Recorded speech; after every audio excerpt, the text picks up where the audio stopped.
नमस्कार। कला एकेडमी के इस चैनल पर आप सबका स्वागत करती हूँ। आइए आज हम नेट के सिलेबस में शामिल इकाई 3 में साहित्य शास्त्र के अंतर्गत अरस्तू के विरेचन सिद्धांत के महत्वपूर्ण बिंदुओं को समझने का प्रयास करते हैं। तो चलिए इसे हम समझते हैं। अरस्तू विरेचन सिद्धांत।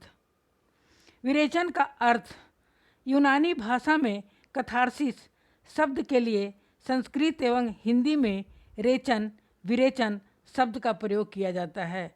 विरेचन का शाब्दिक अर्थ है शुद्धिकरण, अर्थात विचारों का शुद्धिकरण या निष्कासन करना। विरेचन शब्द चिकित्सा शास्त्र का शब्द है जिसका अरस्तू ने काव्य शास्त्र में लाक्षणिक प्रयोग किया है।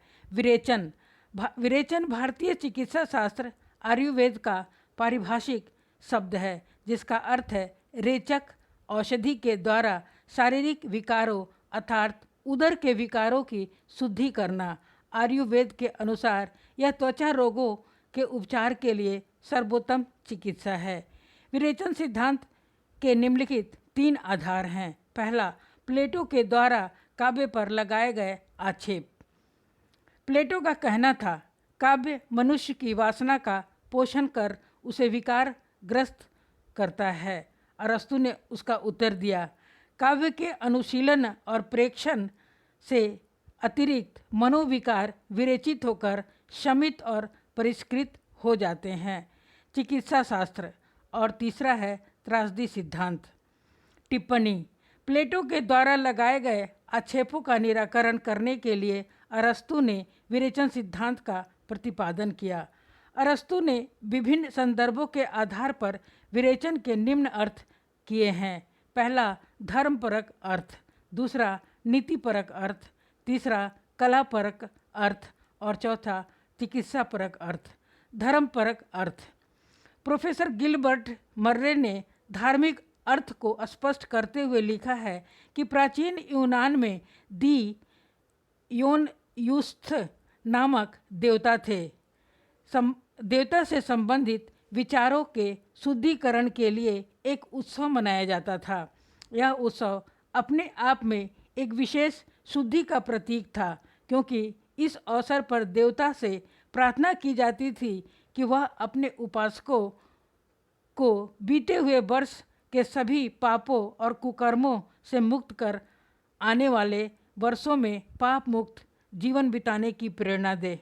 संभवतः अरस्तू को अपने विरेचन सिद्धांत की प्रेरणा इसी प्रथा से मिली होगी। नीतिपरक अर्थ। कार्नेई, रेसिन तथा बार्नेज ने अरस्तू के विरेचन सिद्धांत की नीतिपरक व्याख्या की है। इन विद्वानों के अनुसार मनोविकारों की उत्तेजना द्वारा विभिन्न अंतर्वृत्तियों का समन्वय था। मन की शांति और परिष्कृति ही विरेचन है। रेसिन के अनुसार कलापरक अर्थ। प्रोफेसर बूचर ने अरस्तू के विरेचन सिद्धांत की कलापरक व्याख्या करते हुए कहा है, वास्तविक जीवन में करुणा और भय के भाव कष्टप्रद तत्वों से युक्त रहते हैं। दुखांतकीय उत्तेजना में दूषित अंश निकल जाने से वे आनंदप्रद हो जाते हैं। चिकित्सापरक अर्थ।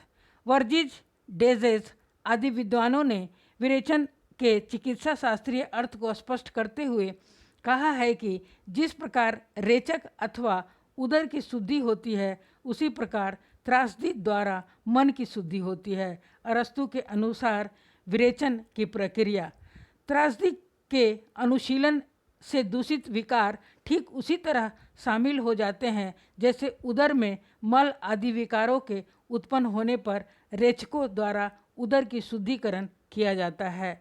त्रासदी से मनुष्य की दुष्प्रवृत्तियों का समापन हो जाता है।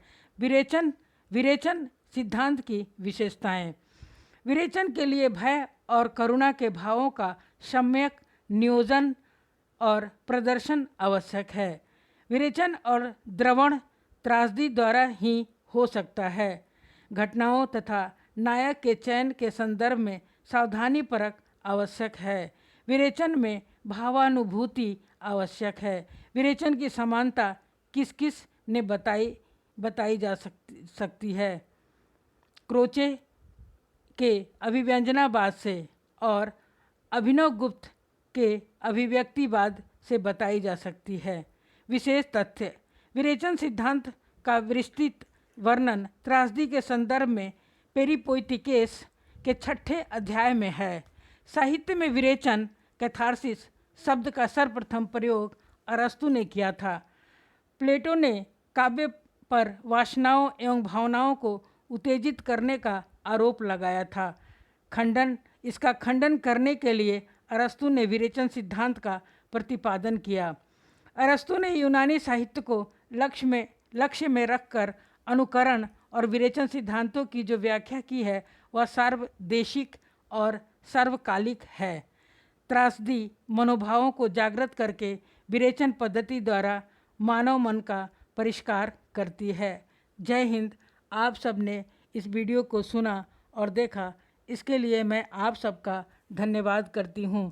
कृपया वीडियो को लाइक, सब्सक्राइब और शेयर करें ताकि अन्य विद्यार्थी भी इससे लाभान्वित हो सके। धन्यवाद।